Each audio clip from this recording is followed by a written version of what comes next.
जन सुनवाई के दौरान आज प्रधानमंत्री आवास से संबंधित और कुछ लोग मनरेगा से संबंधित, ग्रामीण विकास से संबंधित दो तरह के मामले आज आए थे यहाँ, और बाकी तो जनरल दूसरे विभागों से संबंधित भी मामले आए हैं, राजस्व से संबंधित आए हैं। तो संबंधित अधिकारियों को फ़ोन किया गया है, निराकरण करने के लिए निर्देश दिया गया है और जल्द ही इस पर निराकरण हो जाएगा। जो नियम संगत है, जो विधि सम्मत है, उस पर अतिशीघ्र कार्रवाई हो जाएगी।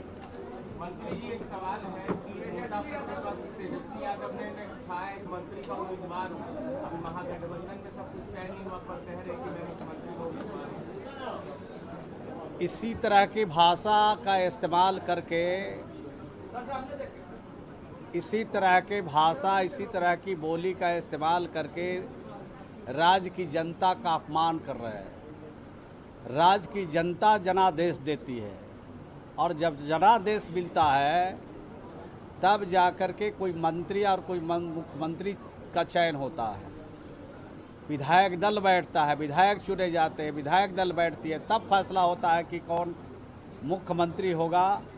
और मुख्यमंत्री जब बनाए जाते हैं, विधायक दल का नेता चुना जाता है, तब मंत्रियों का चयन का अधिकार माननीय मुख्यमंत्री को मिलता है, विभागों का बंटवारा का अधिकार मुख्यमंत्री को रहता है।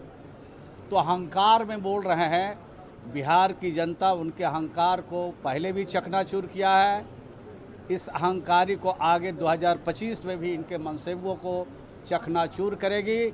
और बिहार में जो हम लोगों ने काम किया है, नीतीश कुमार जी के नेतृत्व में 20 वर्षों में सभी जाति, सभी धर्म और सभी मजहब के लिए जो हम लोगों ने काम किया है, बिहार की जनता अमन और शांति प्रेम चाहती है। इस माहौल को कायम किया है। नीतीश कुमार जी को फिर से 2025 में मौका बिहार की जनता देगी। जमीन देंगे लोगों को।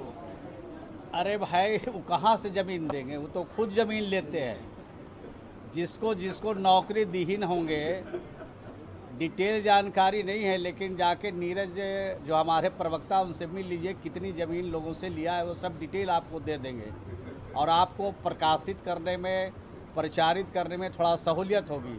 मैं इतनी बात ज़रूर कह सकता हूँ कि देश का पहला राज्य बिहार है जहाँ के मुख्यमंत्री नीतीश कुमार जी हैं, और नीतीश कुमार जी ने गरीबों के लिए जो सोचा है, गरीबों के लिए जो किया है, उसका जोड़ा देश का कोई राज नहीं लगा सका।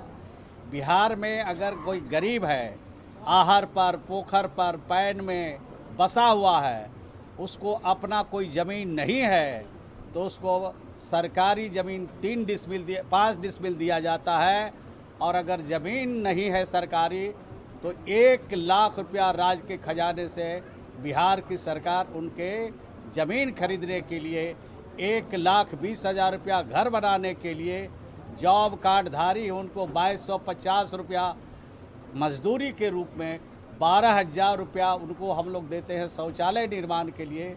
तो 2.25 लाख, 3 लाख रुपया हम इन लाभुकों को, हम इन गरीबों को, जिसके पास अपना ज़मीन नहीं है, जिसके पास अपना छत नहीं है, हम सबको घर दे रहे हैं। और सर्वे का भी काम शुरू है, और सर्वे जो हो रहा है, इस महीने के आखिरी तक सर्वे होगा।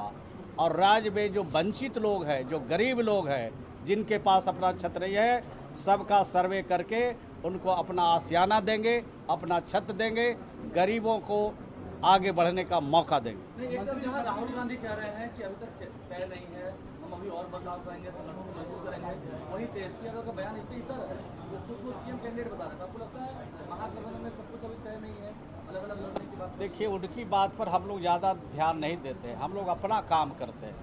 हमारा जो कमिटमेंट है बिहार की जनता के साथ, वो हम लोग काम करते हैं। और उन लोग का एक ही काम है, दे दो राम, दिला दो राम, आप बिहार की कुर्सी दिला दो राम। तो कुर्सी के चक्कर में वो लोग हैं, हम लोग जनता के खिदमत के चक्कर में हैं, सेवा के चक्कर में हैं।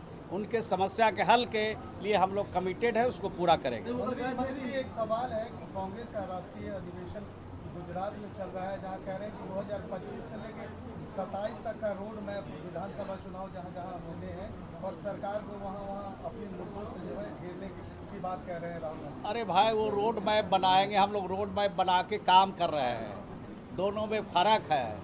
वो लोग सोच रहे हैं, हम लोग धरातल पर उतार चुके हैं और उनका धीरे धीरे करके सभी राज्यों से सफाया हो रहा है और लोकसभा में भी अभी सफाया हुआ है कुछ, अब बाकी बचेगा। बिहार में सफाया हो जाएगा, उसके बाद कांग्रेस अस्थिर हो जाएगी। नहीं, कल पेश भी कर रहे थे कि लालू जी और नीतीश जी में इतना फर्क है, लालू जी गरीबों को बसाते थे, नीतीश जी गरीबों को उजाड़ते हैं। नहीं, नीतीश कुमार जी ने तो उदाहरण पेश किया। मैं तो कहा कि देश का पहला राज्य बिहार है जहां गरीबों के पास अपनी ज़मीन नहीं है, घर के लिए उनको 1 लाख रुपया राज्य के खजाने से देते हैं। बिहार के बाहर दूसरे किसी राज्य में ये ऐसी व्यवस्था नहीं है।